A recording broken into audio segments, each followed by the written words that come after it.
Hallelujah. One big clap offering again for Jesus Emmanuel. Amen. Amen. Jesus Emmanuel, we adore you. We glorify you. We give you thanks. We honor you. We banner your name in this church, in this municipality, in this province, in the Philippines. Father God, in the mighty name of Jesus, most gracious and loving Father, we thank you, Lord, for a safe night rest and for waking us up today to this new day, the first day of the rest of our lives here on earth, a new beginning for each one. For yesterday has ended last night. Thank you, Father, for the new chapters in our lives. Thank you, Father, for giving us this life, this extended life, Lord, because kayo lang po ang nakakaalam kung hanggang kailan kami dito sa mundong ito. And as long as we do your purpose, your God-given purpose, we know, Lord, that you will use us mightily, Lord, in advancing your kingdom here on earth. Thank you, Father, for the Holy Spirit that convicts us every time we are not doing your will. Thank you, Lord, for the love and mercy that you have given us, especially this Christmas season, this holiday season. Once again, we are reminded of the love that you sent us through Christ Jesus. And thank you. Thank you for the souls who are here right now. Thank you, Lord, for multiplying this church. Thank you, Lord, for the leaders. Thank you, Lord, for each member of the body of Christ here. And thank you, Lord, for the instruments and the musicians and the singers, the pixels, the rhythm, and Lord, the wavelength. Thank you for their support.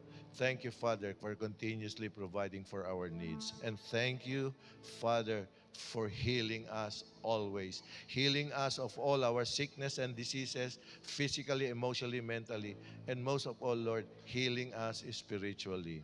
Father, I pray as I deliver your word this morning, I pray, Lord, that you use me mightily as your mouthpiece, Lord. Only your message or revelation, Lord, will I speak, not my own. And as these children of yours, Lord, hear your word, Lord, that they will empty themselves, Lord, but receive and receive all your word, the message, the revelation, without hesitation, without resentments, without arguments. And Lord, once they receive it, it will be implanted sa puso nila in their hearts, and it will give them a changed life. Thank you, Father. Those who are still on their way, I pray that you uh, hasten their footsteps to come here on time to listen to your word. Thank you. We bless your name. We glorify your name. In Jesus' mighty name we pray. Amen. Amen. Hallelujah. Hallelujah. Grabe. How fast time flies. No, how fast. Kailan lang nagsimula ang New Year? Ngayon, ano na, magtatapos na naman. No? Konti pa, dito sa right side. Yung ilaw. Para nare-remind ako ng mga panahon ko na sa showbiz eh. Hindi ka... Okay. So, today is the first Sunday of December. And I know meron na kayong expectation kung ano ang word or message ni Lord. It's all about the Christmas theme, the message, no? Uh, Sige, mag-settle down muna tayo. Okay? So, may I know first, sa side nito, kung meron tayong for the very first time na nag-attend po dito sa church, dito sa side na ito, oh, praise God. Welcome, welcome. Welcome. Dito sa side na ito, sino? First timer? For the very first time? How about this side? Praise God, praise God.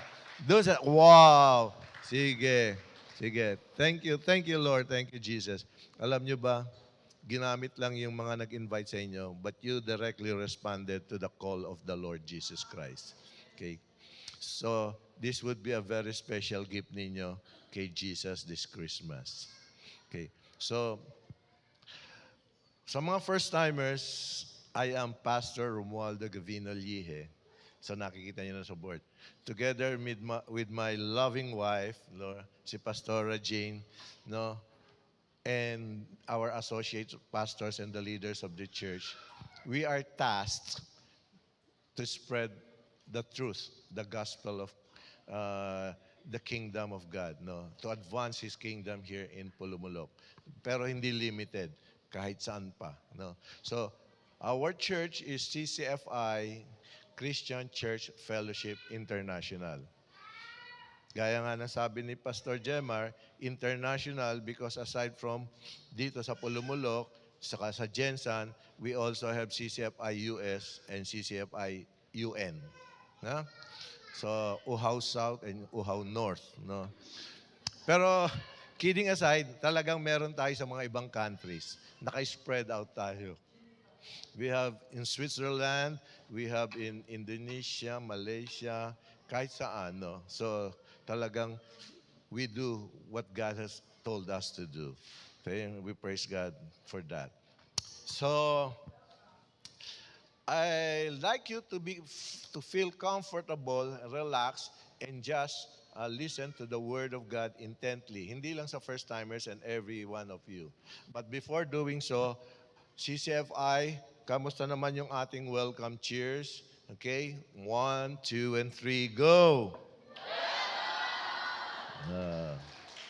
Ganyan kami. Kung meron kayong mga biological families, this will be your spiritual family. Okay?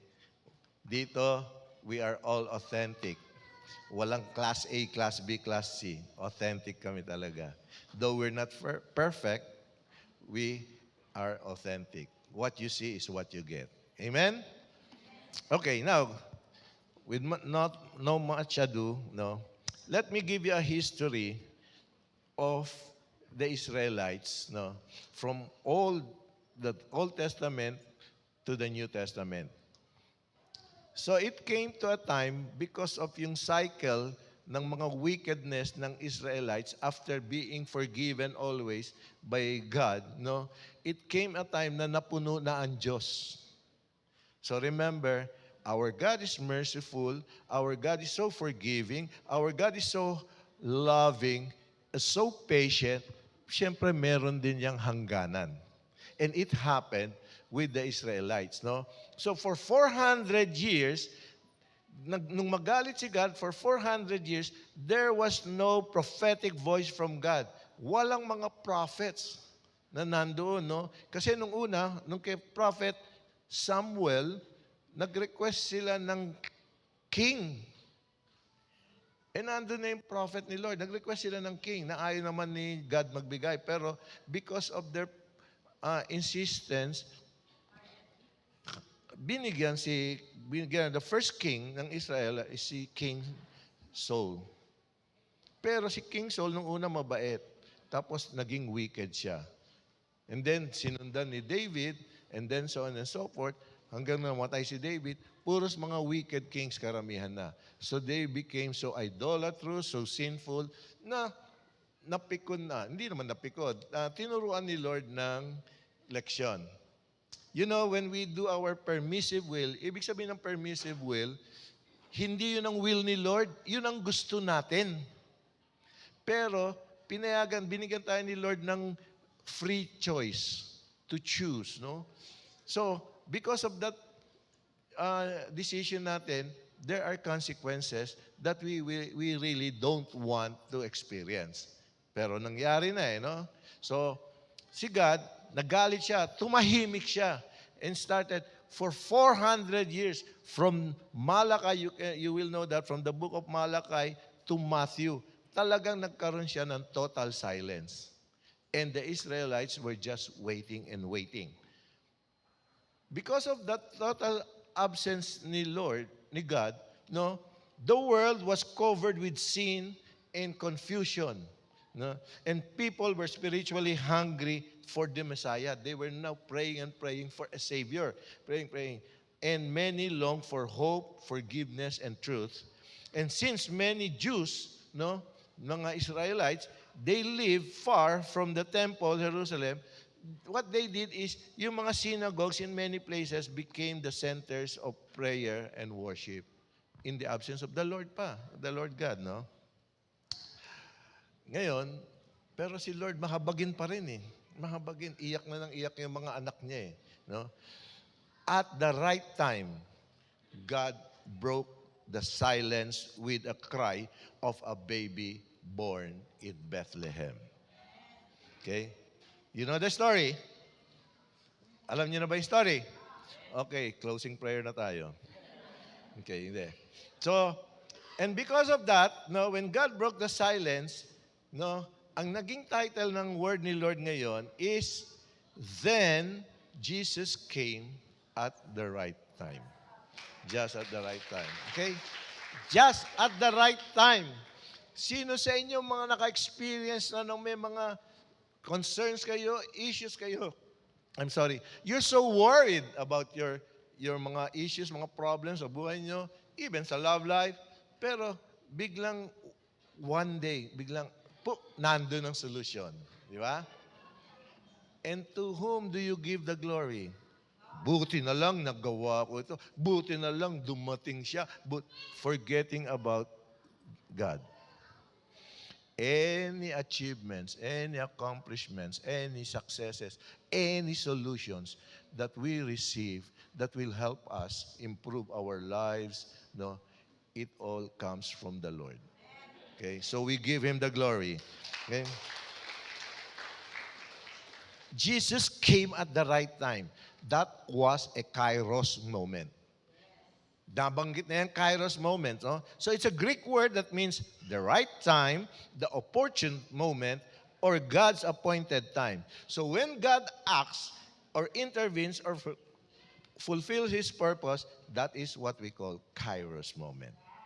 Amen? Meron na ba kayong na-experience na kairos moment? Si Mark always. Dahil si anak niya, si Kairos. Okay? So, question, no? What is Kairos moment with God? It is the time when the Holy Spirit is moving and ready to act.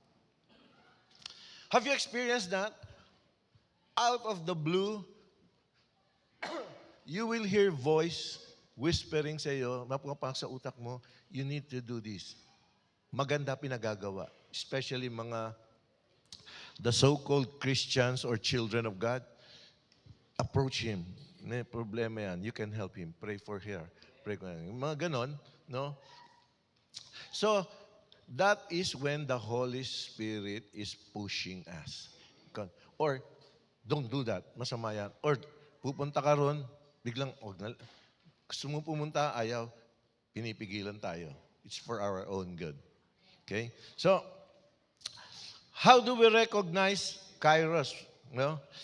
Recognizing a Kairos means noticing a nudge of the Spirit, a season of open doors, a moment of decision, a divine alignment of circumstances, a call to step into husband's purpose. Into God's purpose, sorry. God's purpose. Nantay ko kayo mag-react eh.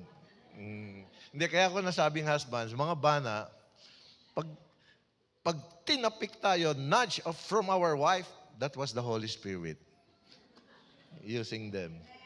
Na, magdibo ka na. Mag-pray ka na. Yan. No. So, ang mga spouses, either wives or husbands, at times, they are being used, or most of the times, for the pleasure of the Lord God. We are being used by the Holy Spirit. Okay? So, today's message beautifully ties the birth of Jesus, to God's heart for humanity. So, when the world was dark, sinful, and hopeless, then Jesus came. Diba? So may I request everybody to please stand as we read the key text for today's Word of God in Galatians chapter 4, verses 4 to 5. All together now. But when the fullness of time had come, God sent forth His Son, born of a woman, born under the law, to redeem who are under the law, that we might receive the adoption of the sons. Glory to God. Palakpakan po natin. You may now sit down. See?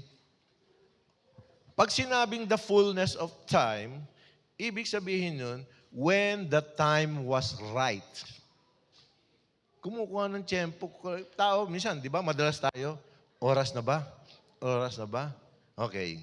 Sa mga manliligaw, hindi basta-basta ka pumapasok o manligaw, mag-propose. Tsumetsyempo ka, di ba? Sa mga mag-asawa, no? Tsumetsyempo ka pag meron kayong conflict. Mainit pa ba ulo o hindi? Yan. No? So, ganun din.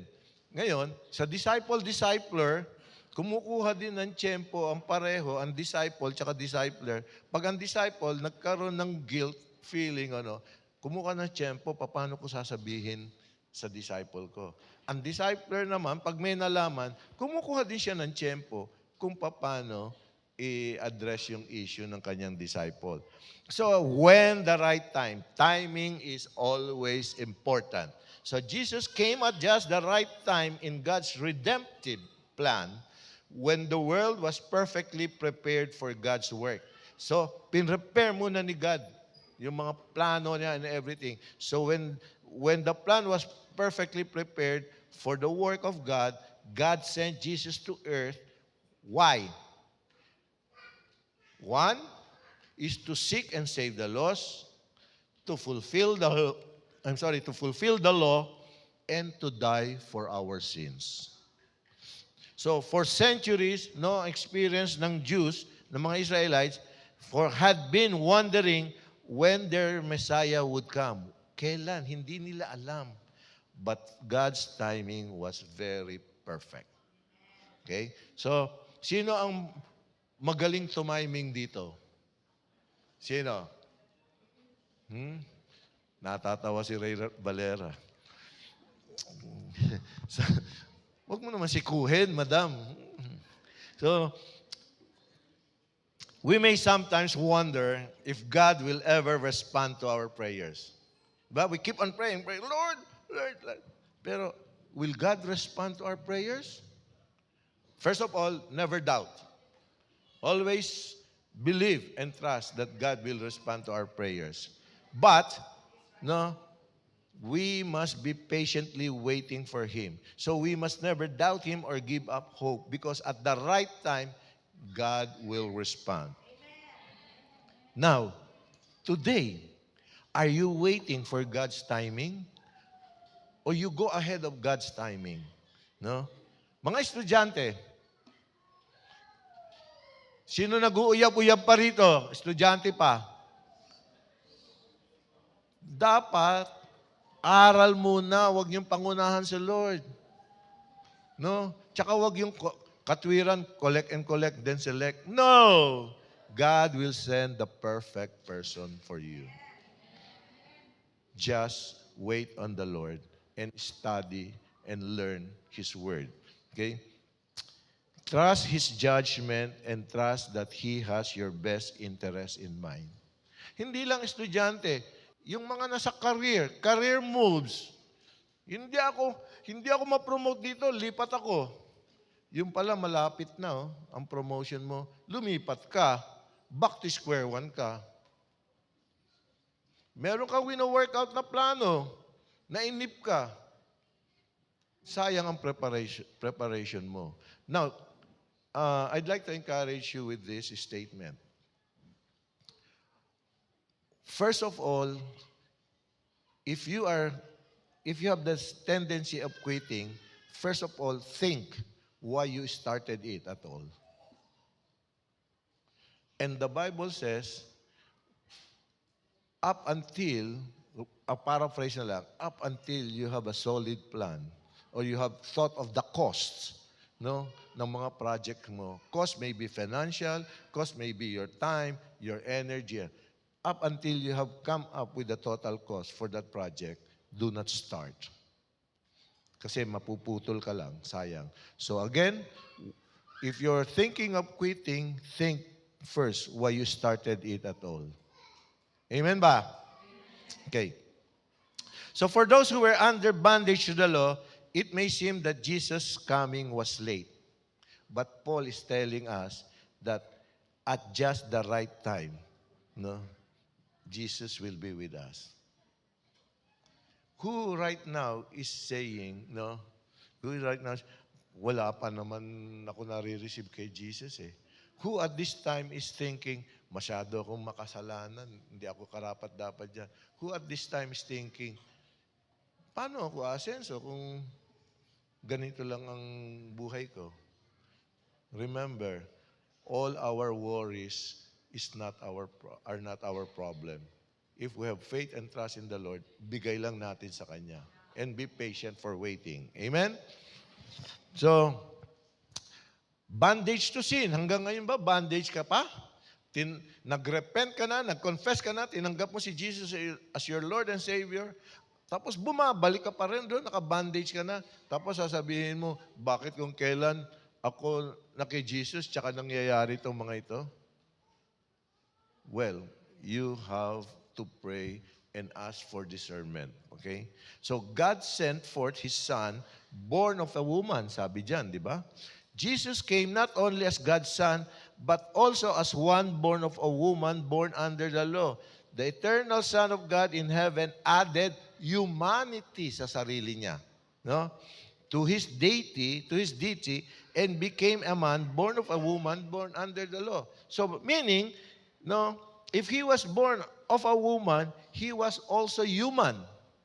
And He can relate to us, to our present needs. He was born as a Jew. He was subject to God's law and fulfilled it perfectly. Remember, nung iko-crucify na siya at Gethsemane when He was praying, He was fully human. Give up niya yung kanyang pagka-Diyos. Sabi niya, alam niya what crucial pain, no, ang dadanasin niya. Kaya ang prayer niya, Lord, take this cup away from me. Alam niya that He will die a painful death. A man conceived without sin, who lived in a sinful world and never committed a single sin, no, died as the most sinful person on earth. Why? Because He took all our sins and placed it on Him and became the curse on the cross. I'd like you to always think about that. Think about that. Nang sa ganon, Lord, grabe yung pinagdaanan mo para sa akin. Okay? So always bear that in mind. So Jesus was the perfect sacrifice because although He was fully human, He never sinned. Gaya na sinabi ko. So to redeem those who were under the law, because Jesus is God, He has the power and the resources to redeem us. You cannot redeem anybody. We cannot redeem anyone. It's only Christ. But we become instruments to people who are lost, who are in bondage to sin, no, to share the gospel so that they would be redeemed by Christ Jesus. Okay? He came to purchase us out of the slave market from our bondage to sin and the elements of the world. His death did not only bring freedom, no, for us who were enslaved to sin, but it also gave us the gift of adoption as sons of God. So, if we keep fresh in our mind what we were once, no, meaning we were once slaves, then what we are now in Jesus Christ, we will do well. Never forget that we were slave. Ay, hindi naman ako slave. Mayaman ang mga gulang ko eh. Ay, hindi naman ako slave. I'm a free man. Ay, hindi naman ako slave. Although naman okay lang kami, hindi naman kami ganun kayaman, pero libre ako gumala. I can do anything I want. You know, that is a deception of slavery. You think you're free? No. You are in bondage with the world's activities. You are in bondage with sin. You are in bondage in everything in the world except in Christ Jesus. But if you are in Christ Jesus, gawin mo ang bondage mo kay Christ Jesus, then you will have that liberty. You will have that freedom, that joy, that peace. You will be contented. Okay. So, this passage may remind us of once we are being slave. Deuteronomy 15:15 says, "You shall remember that you were a slave." This was being addressed to the Israelites. But it's also, I find it applicable to me. And I do hope it's applicable to all of you too. Because I was once a slave of sin. I was chained to sin. Nakatanikala. But because of the amazing grace of God through Christ Jesus, those chains were broken. I've been set free. May kanta yun, di ba? Amazing grace. My chains are broken. My chains are gone. I've been set free. Yan, yung mga Holy Spirit natin. So, for centuries, gaya na sinabi ko kanina, people have been waiting for a Savior through silence, slavery, and sorrow. Despite the suffering, slavery, sorrow, and wars, persecutions, they trusted that God would send the Messiah at the perfect time. Sino sa atin ang ngayon na persecute? Who among us are suffering, being persecuted, no? But cannot trust God that freedom will come at His perfect timing. We will be released. You see, the world, even today, not only before, even today, the world is longing for redemption and hope. Tried everything, no? So, ang ibig sabihin to, on their own, they were doing it, but nothing happened. The Jews, they tried religion, maraming religion. Kaya nga kung ano-ano lumabas na religions eh. But Jesus Christ never mentioned any religion in the Bible that can save a person. It is only through an intimate relationship with God through Christ Jesus. Walang binanggit na religion that can save a person. Okay? So salvation comes only by the grace of God through our faith, not by our works. Ang ginagawa nating works is part of the religion. But if we have a close intimacy with the Lord Jesus Christ, then surely we will be saved. Okay? So, they tried religion. The Greeks tried philosophy, kaya maraming philosopher eh. Sila Plato, no? Si Platito, si Aristotle, no? Marami naglabasan yan. Even Chinese, sila Confucius, yun ang pinaniwalaan ng mga tao. Even hanggang ngayon, pinapaniwalaan nila yun. But they never rely on the Word of God. Okay? So, none of those that they believe could fix the heart of man. So God did not use a conquering general, did not use an emperor, did not use a philosopher with grand ideas, but He sent a baby who is weak, humble, dependent, and vulnerable. Tignan niyo mga kasama natin dito, may mga baby sila, no? Dala-dala, ang cute. Weak, walang kalakas-lakas, walang magagawa, no? So, why did God send a baby who is weak, humble, dependent, and vulnerable? Because redemption will not come by religion, intellect, or political power, but by love, sacrifice, and grace. And that is heaven's answer to earth's greatest need, a Savior. Diba? Sabihin nyo, Lord, minsan, hindi natin, nakakalimutan natin, Lord, you are really my Savior. Pag may dumating na tao, nabigay yung kinakailangan natin, you're my Savior. Diba? Yung katatapos lang may UTI, no? Yung umibig, tapos iniwan, ilang panahon, biglang may dumating, you're my love Savior. So the only Savior that we need is Christ Jesus. So, because alam ni Lord, ang answer to earth's greatest need is a Savior, no? Then Jesus came not as a warrior or a king, but as a baby in a manger. And heaven's answers to earth's greatest need. The night was dark, but heaven's light broke through. Biglang lumiwanag. If you are now in the darkest moment of your life, all you need is Jesus. Jesus is the light of the world. Okay? Wala nang iba. So the phrase, then Jesus came, describes the turning point of history. When Jesus came, pak! That was a turning point. Who amongst us nagkaroon na ng turning point in our lives? See? You must always remember that. Okay? So, the turning point of all turning points, no, is when Jesus came, the darkness was broken. Light entered darkness.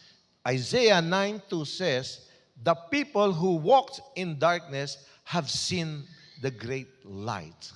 No? So those who dwelt in the Lord of the shadow of death, in the land of the shadow of death, upon them a light has shined. Remember, si Apostle John referred to Jesus as the light. You can read that in John chapter 1, verse 9. And even Jesus himself referred to him as the light of the world. John 8:12. So sino ngayon ang nangangapa sa dilim? Kaya tayo nangangapa sa dilim sa buhay natin, we are groping in the dark, is because we don't have Jesus Christ in our lives yet. Or if we have Jesus Christ in our lives yet, we just make Him a spare tire. We don't use Him as the light. Which comes into my mind, wala dito sa note. Biglang pumasok to. Thy word is a lamp unto my feet and a light unto my path. Alam niyo ba, bakit ganun ang analogy? The world is a light, is a lamp to my feet and a light. Ang lamp is limited lang ang binibigay na light yan. So you imagine if it's nasa a lamp to your feet, so ang nakikita mo lang limited space. You only see a limited space. And then every time na lumalakad ka, the light goes with it. Still with a limited space. Not like this. We are in a great light, no? Kita natin. But a lamp. No? Why? Because the Word of God, the message, the Word of God wants us to trust in God fully. We don't know where we're going. We don't know what's going to happen sa next step natin. We don't know anything else except what we see through the lamp on our path. That's what we stride on. So meaning, we need to have full trust to the Lord, on the Lord God. Amen? Let's trust Him.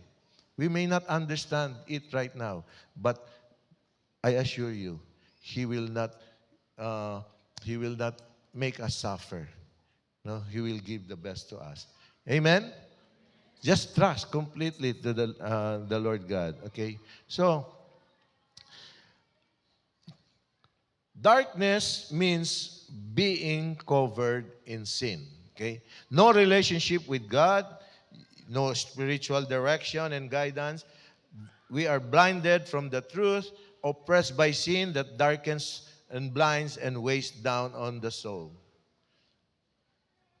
The sad reality, the sad truth about who call themselves Christians are not knowledgeable of the Word of God.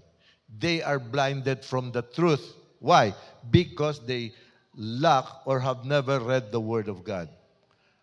And that's why in this church, in this body of Christ, we have our life group. We do lives together. And the leaders encourage the members of that life group to read the Word of God on a regular basis. Every day. So that we will be familiar. Why? If we're not familiar with the Word of God, a certain religion comes to you and says, only those who are in the house of God will be saved.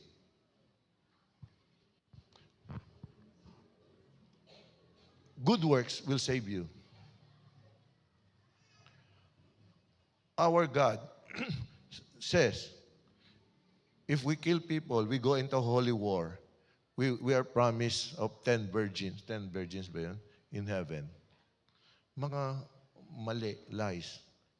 So we need to read the Word of God to learn the truth. Okay? So, because darkness means covered in sins, no? So, covered in sin, so we are really groping in the dark. We don't see the light. And because we don't see the light and we are groping, then silence in darkness means God seems so far away from us. No? We are exhausted easily. We are we become emotional. Mentally, we are affected. We think, we worry until our mental condition is unstable na. We don't know what is right or wrong anymore. No? And spiritually, of all, spiritually, we are down. We don't have life. Okay? There is no guidance, no clarity, no voice from the Lord. And then our soul tires easily. We have left nothing to say. Alam niyo ba, those Christians again, so-called Christians, you ask them to say a prayer. Can you say the prayer? Ay, hindi na, action na lang. Why? Because they have nothing to say.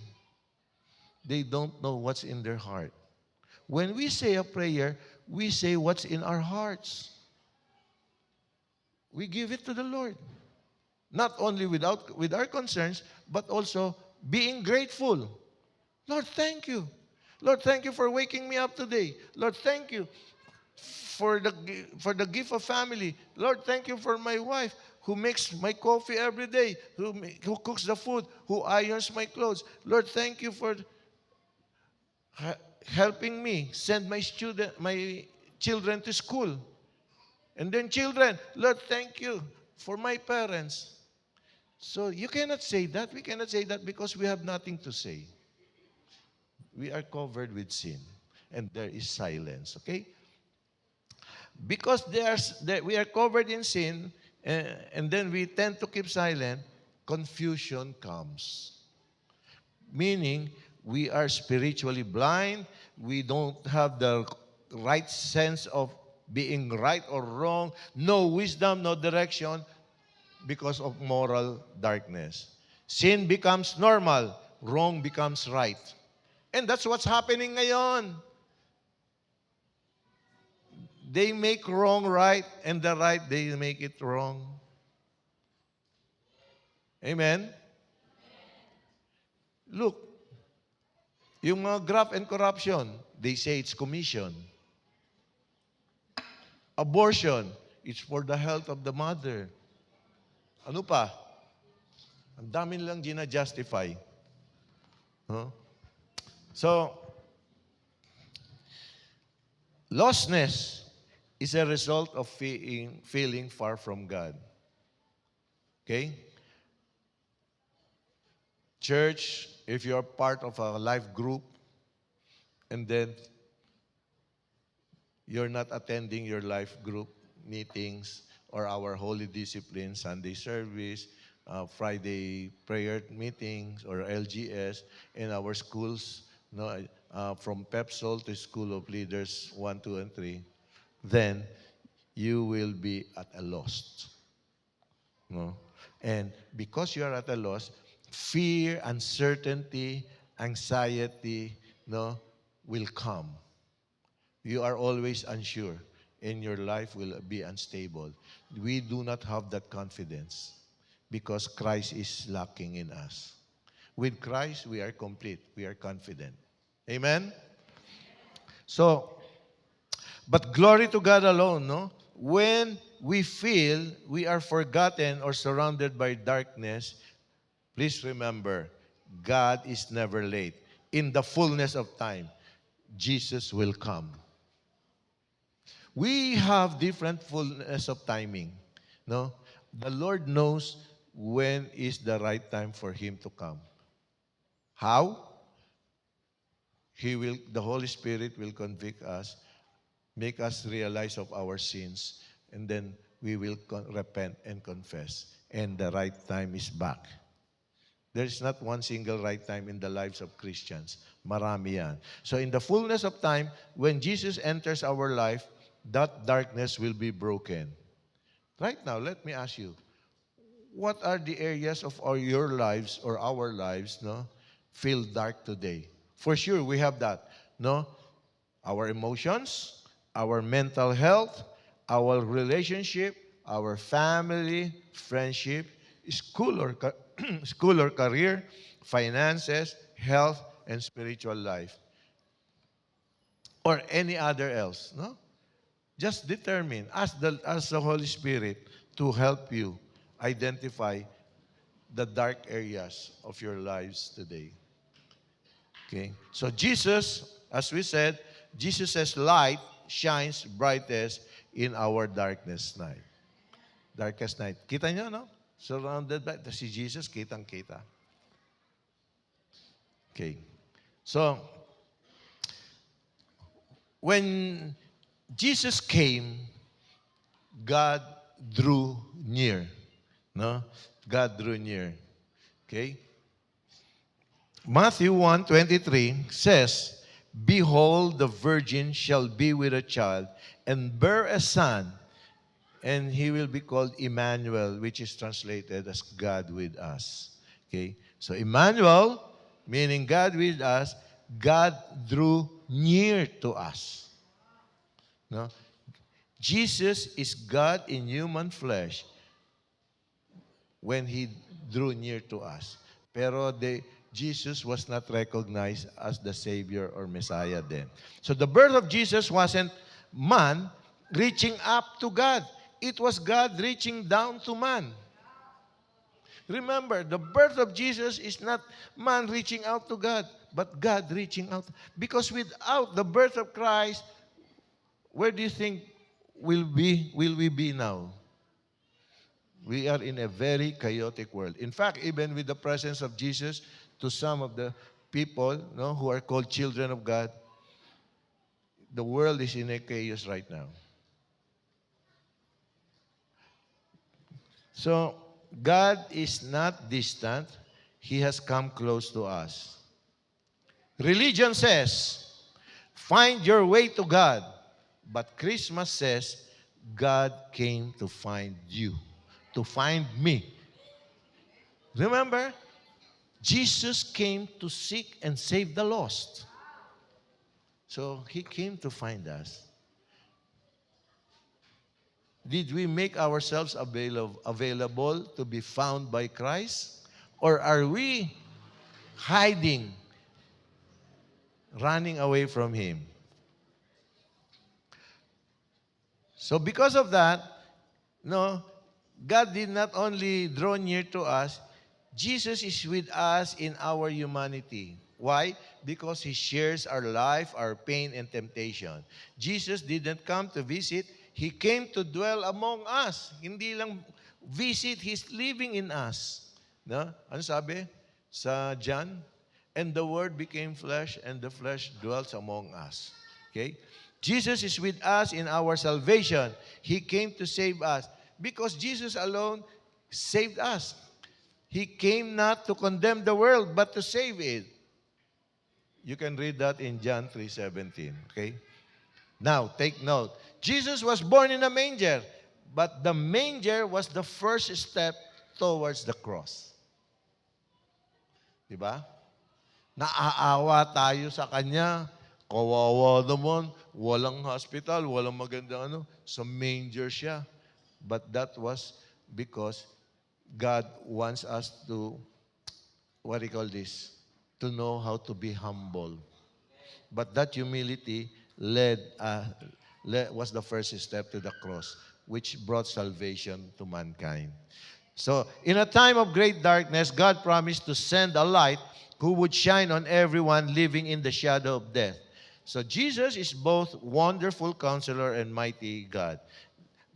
So, Isaiah, you can read that in Isaiah 9:6, but most importantly, for unto us a child is born, unto us a son is given. So this message of hope was fulfilled in the birth of Christ and the establishment of His eternal kingdom. He came to deliver all people from slavery to sin. Okay? So, when Jesus came, hope was restored. Okay? Palakpakan natin, Panginoon. Okay? Luke chapter 2, verse 10 and 11 says, Then the angel said to them, Do not be afraid, for behold, I bring you good tidings of great joy. Now, for there is born to you this day a Savior who is Christ the Lord. Pao, kaya pinaglaban ko yung God rest you merry gentlemen. No? Because masyado ako na-touch dito sa word na ito. I've been going through these words several times, many times na. Pero again, na-touch ako because it gave me a revelation. You see, this message, this passage, no, is saying that angels, no, was not one of fear, but of good tidings of great joy and hope. Hope was born that night. Hope for sinners, hope for the lost, and hope for the broken. Sino dito walang pag-asa? Habang may buhay, habang may buhay, may bukas, may pag-asa. Habang may pag-asa, actually, mas gusto ko yun eh. Not habang may buhay, lahat ng tao may pag-asa. But habang ang tao may pag-asa, buhay siya. Diba? God Himself in human form is one who, mention dito, for there is born to you this day a Savior, Christ the Lord. So the Messiah came personally for us, no, like not just for the Jews and Gentiles, the rich and the poor, every nation and every generation, but for mankind, for us all. So God doesn't just redeem. God does not just redeem, He restores and He makes all things new. Remember? For those who, when we repented and accept Jesus Christ as our Lord and Savior, the old person of us has gone and the new came. So ginawa niya tayong bago, a new creation. Kaya nga, we are called born again. Hindi tayo repaired. We are born again with a new heart. Okay? So,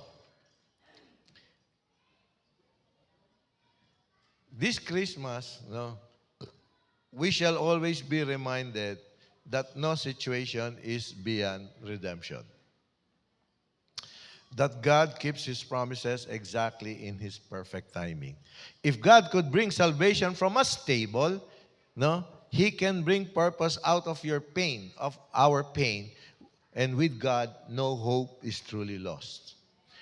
So the cradle of Christ became the cradle of our hope. While we humans, we lost hope, God sees new beginnings. You see, we as humans are limited. Alam nyo, do you know what tapa de ojo is? Tapa de ojo? Yung ginagawa, nilalagay sa kabayo. Sa mga kalesa, karetela. Sa Manila, marami yan.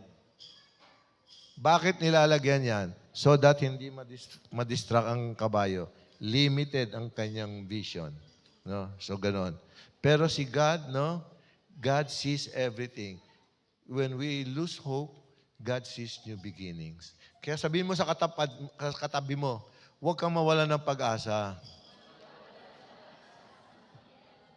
May bukas pa.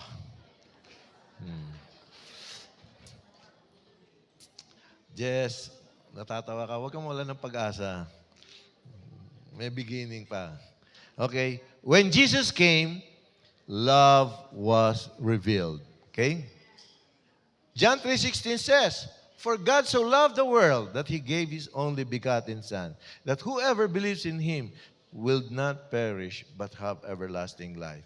So each one of us who has repented and accepted Christ Jesus as our Lord and Savior, we are now enjoying eternal life.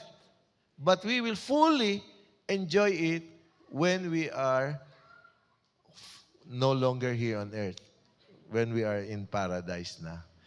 We are in our glory, glorious body. Thank you, Holy Spirit. So, sabi sa inyo, di ba? Kaya huwag kayong magagalit sa mga asawa nyo. Katuwang natin sila, hindi katulong, katuwang. Christmas is not just about a baby in a manger, no, because that baby did not remain a baby, no. It's about the love that sent him. So si Jesus nung maliit, hindi naging ganyan. Lumaki siya, tumanda, parang normal na tao. So hindi, pares natin. So the manger led to the cross because His love for us sent Him to the cross, where that love was fully revealed. So the message of the cross, one of the messages of the cross, aside from salvation, is love. The greatest love of all. No. Balong, kaya mo magpapako sa krus? Pag matagal ang sagot, alangan. Okay. Alam mo, Christmas time is gift-giving time. Tama? At marami sa iba sa atin, nag-Christmas party na. Yung mga iba, meron pang darating. Pero anong pinag-usapan? Exchange gift. Di ba? But you know, hindi naman maalis yan eh. That's a tradition eh. But this Christmas, don't just give presents. Presents or gifts.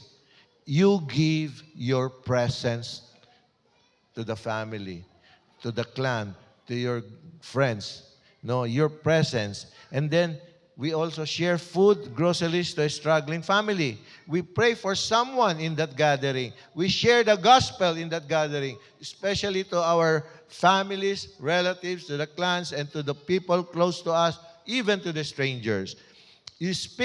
We must speak encouragement and share Jesus in our reunions.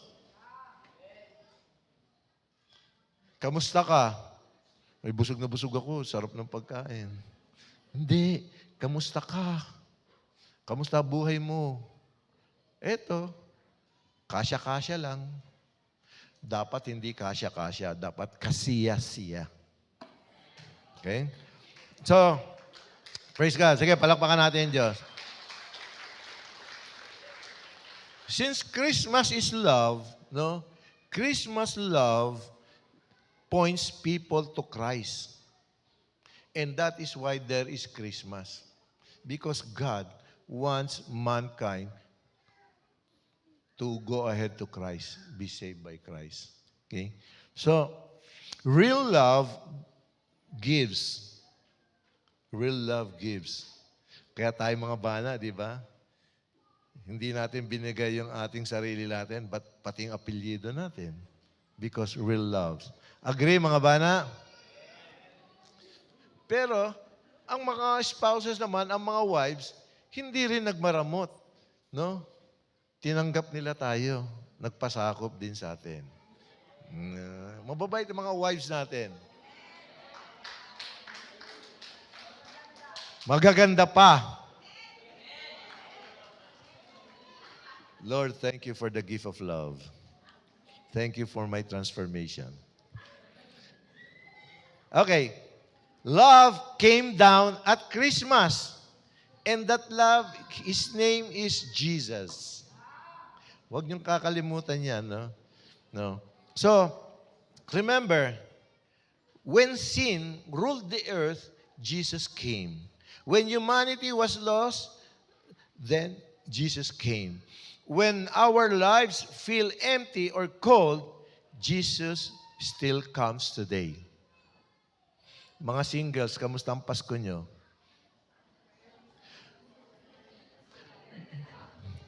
Mga marrieds, kamusta ang Pasko nyo? Malamig ang simoy ng hangin.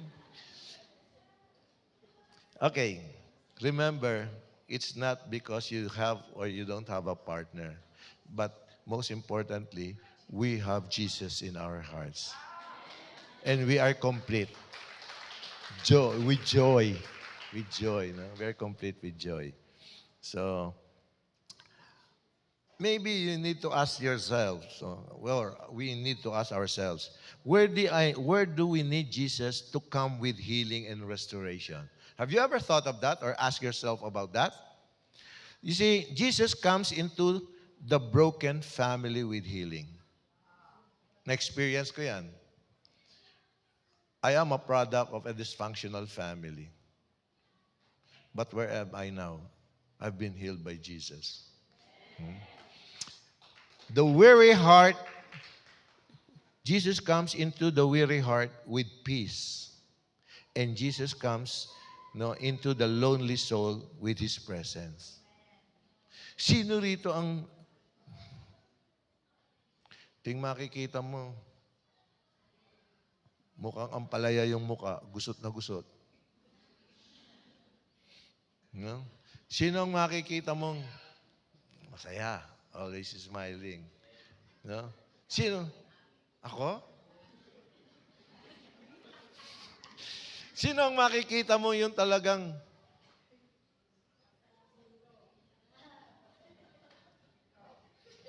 sino ang makikita mo? Tingnan mo katabi mo. Huwag mong bibiglayin, baka magising. Okay? Magbiro ka na sa lasing, wag lang sa bagong gising. Okay.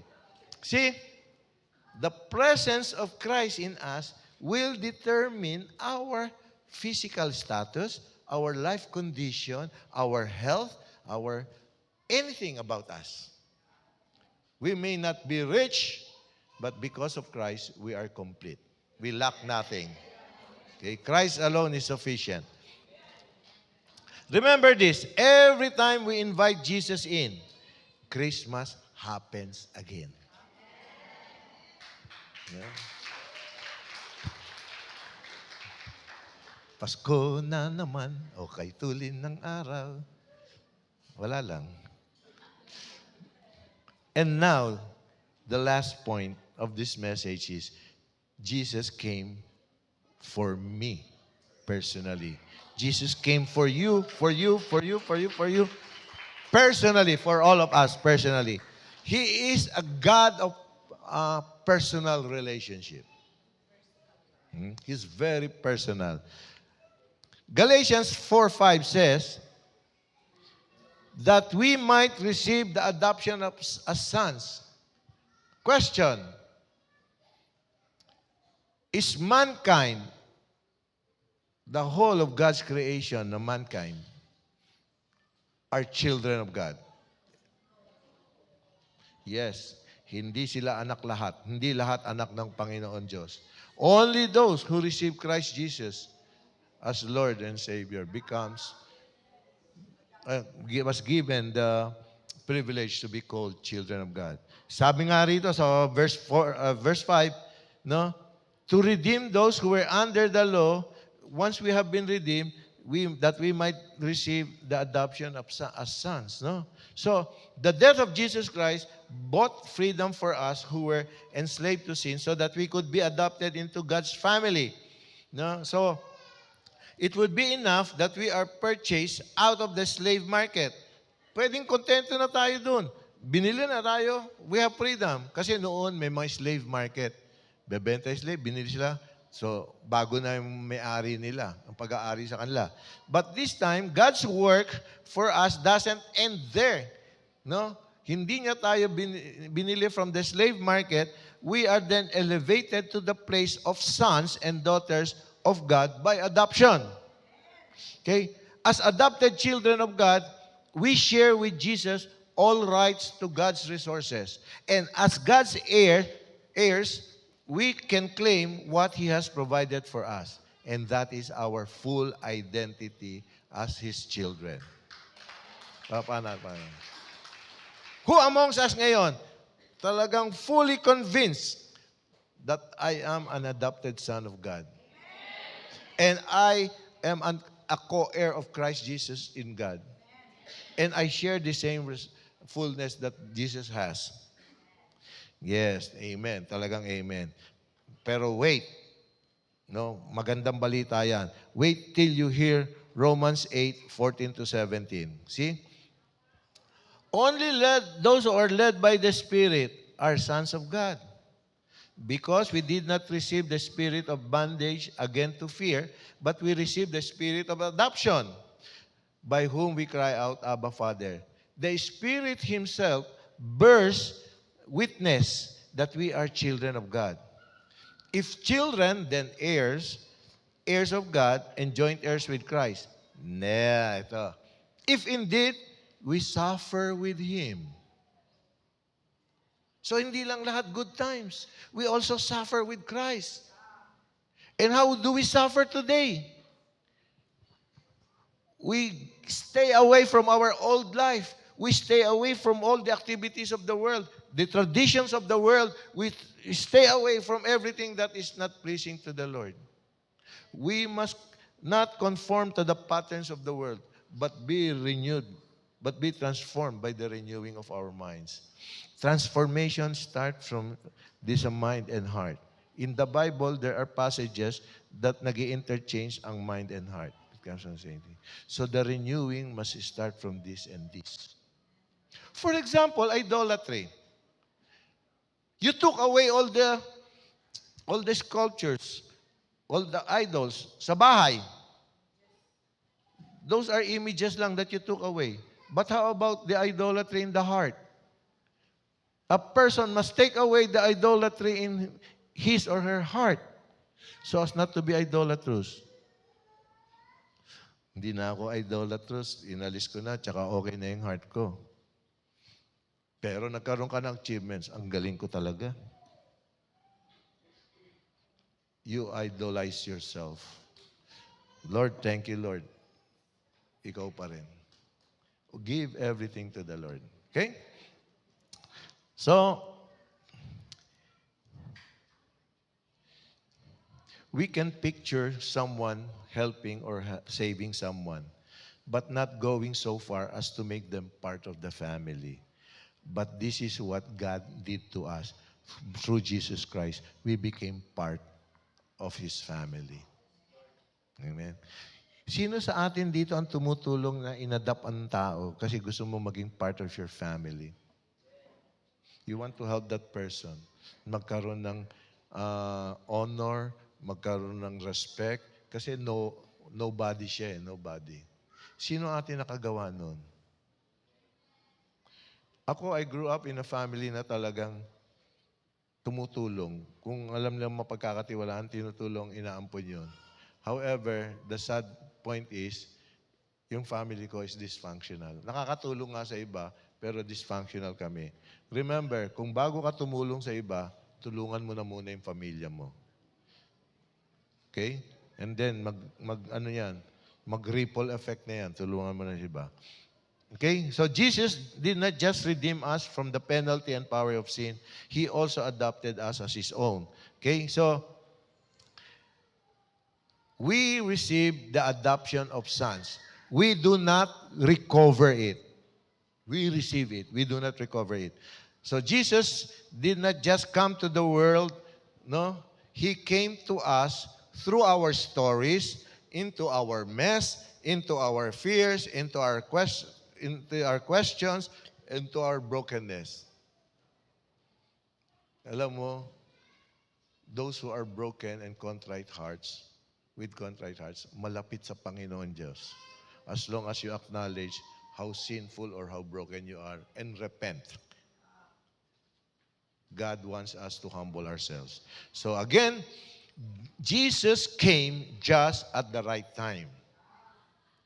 Remember that always. Jesus came just at the right time. In the Bible, we can read the stories about Peter, no?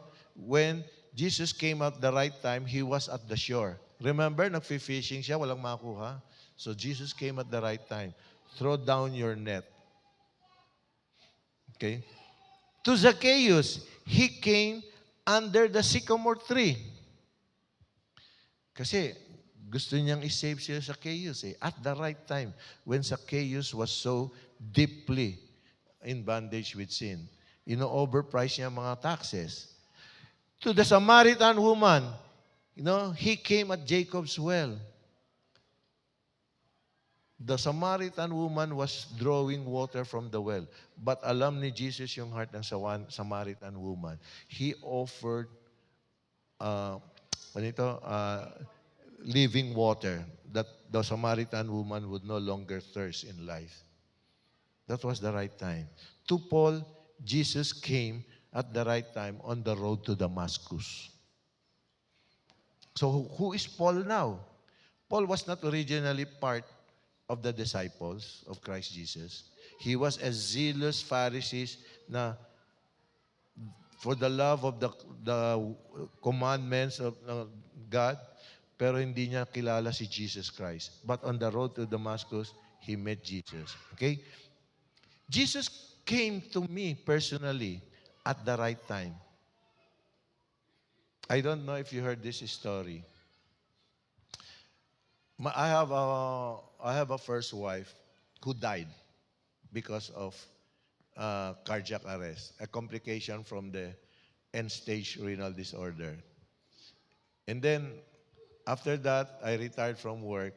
I was thinking of concentrating on taking care of my children, although malalaki na sila. Little did I know that I was falling into desperation na. But Jesus came at the right time. No? After nung babang luksa, 1 year after, June 2006. Pagdating ng July, may God-sent woman. Pinahanap ako. Praise God. Kaya, akala nyo, joke yun? Si Pastora Jane nagpunta sa Manila para hanapin ako.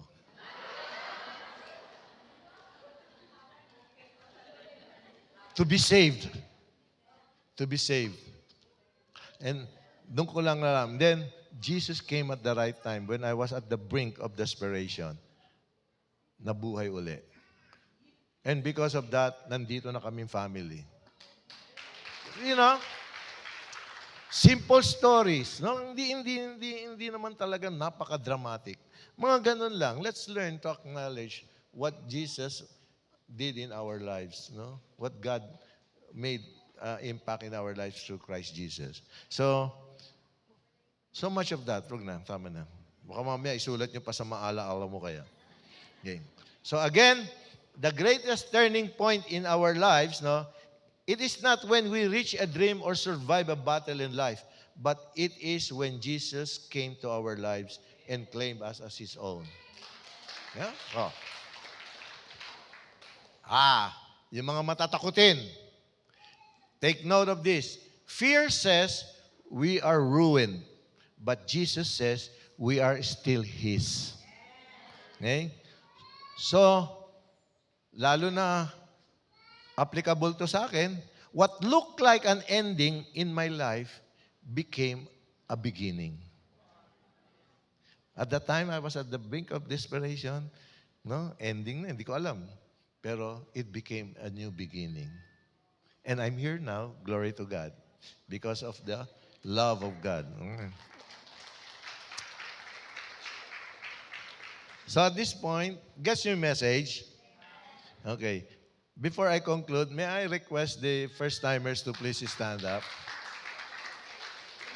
Stand up lang. Okay. Praise God. Yan. Okay. Okay. Meron pa, nahihiya. Samahan nung nag-invite ko, nahihiya. Okay? Sige, alam niyo ba, this is the right time that Jesus comes into your life. Noon, hindi pa yun. Kasi marami na siguro nag-invita sa inyo, pero ayaw pa nyo. But now, you responded to the call of Jesus. And this is the right time that you responded to His call. Kaya this is a time of a new beginning in your life. But before we do that, there is a short process. We need to repent from all our sins and then confess and believe that Jesus is our Lord, no? And then declare Him, confess Him, He is our Lord and Savior. Amen? So I will lead you into a simple prayer, and then you just repeat it and make it your personal prayer with all sincerity, because Jesus knows our heart. He knows what we're thinking. You don't need to impress me or the congregation. It is you. It is between you and Jesus. Amen? Okay. Let's now repeat after me. Abba, Father, thank you for your word today. I fully understand that the meaning of Christmas is love. Thank you for sending your Son, Jesus Christ, to die for me so that I would be redeemed and receive the adoption of being your child. And because of that, I confess all my sins and repent from those. And most especially, I also confess with all my heart that Jesus, from now on, is my Lord and my Savior. Christ Jesus, thank you for the Holy Spirit that you will give me. And Holy Spirit, guide me as I surrender myself totally to Christ Jesus. Guide me in my thoughts, my words, and my actions, so that in everything that I will think, say, and do will glorify your name and guide my path into righteousness. Thank you, Father, for your love and mercy. And this I pray in the mighty name of Jesus. Amen and amen. Okay, palakpakan po natin ang Panginoon. You may now sit down. Now we all have received the adoption, no, of Christ Jesus. Now, as I conclude, remember and understand that the first Christmas was heaven's rescue mission. No? And the same Jesus who came to Bethlehem still comes to hearts that make room for Him. There is this small opening sa ating heart or small space that nothing can fill except Jesus. That's why we always long for a relationship, but cannot be completed, no, cannot be fulfilled. And that relationship alone comes from Jesus. This Christmas, let's not just celebrate His birth. Let's welcome His presence. So if we welcome His presence every day, gaya na sabi ko kanina, every day is Christmas. Amen? Okay, let me pray for you. Father God, Lord, we thank you for your word. Once again, Lord, we understood the meaning of Christmas, Lord. That Christmas is love and Christmas is your gift for mankind, for us to be saved, Lord. And thank you, Lord, that Jesus came at the right time in our lives. Thank you, Father, and I pray, Lord, that each one of us here right now, Lord, and the families they represent, Lord, would really welcome you in their lives, Lord, in everything that they do, in everything that they have, Lord, they will recognize that it came from you. Thank you, Father. And I pray that this Christmas season, everyone will be emboldened by the Holy Spirit to share Jesus to the lost. In every reunion, Lord, that will take place, Lord, your name would be bannered. Lord, the truth will be shared, Panginoon, and people will accept you as the best gift of all times. We bless your name. We glorify your name. In Jesus' mighty name we pray. Amen and amen.